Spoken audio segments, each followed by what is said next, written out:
एक समय की बात है, किसी गांव में एक बड़ा ही सुंदर राजमहल था। इस राजमहल की दीवारें चमकदार थीं और उसकी चारों ओर सुंदर बागीचे थे।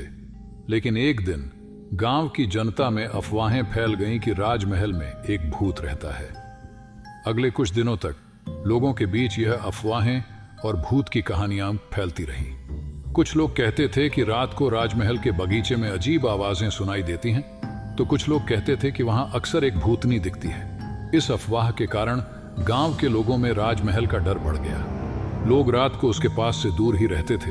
राजमहल के मालिक ने भूत की बातों को नकारते हुए अपने घर में स्थित रहते हुए हमेशा कहा कि वहां कोई भूत नहीं है। एक दिन गांव में एक युवक आया जिसका नाम अर्जुन था।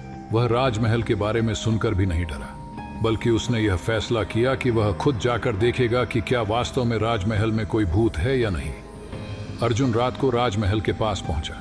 चांदनी की किरणें राजमहल की दीवारों पर छाई हुई थी। वह धीरे धीरे आगे बढ़ता गया। राजमहल की बगीचे में एक गुलाब का गुलदान था जिसमें फूलों की महक फैली हुई थी।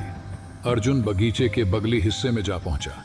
वहां से उसने कुछ आवाजें सुनी। वह धीरे धीरे आगे बढ़ा और उसने एक पुराने बर्तन के नीचे से आवाजें आने का पता लगाया।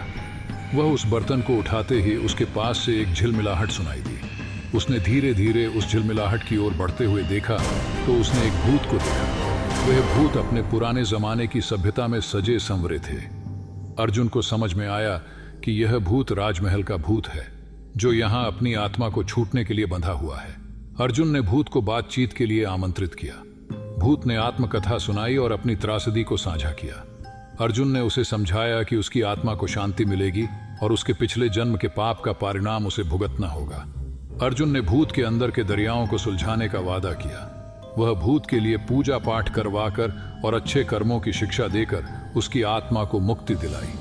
उस दिन से राजमहल के बारे में डरने वाली बातें खत्म हो गईं। लोगों ने अर्जुन को धन्यवाद दिया क्योंकि उसने राजमहल के भूत की कहानी का सच जानने में मदद की। राजमहल फिर से उसकी पुरानी शान में चमकने लगा और अर्जुन को लोगों की प्रशंसा और सम्मान मिला।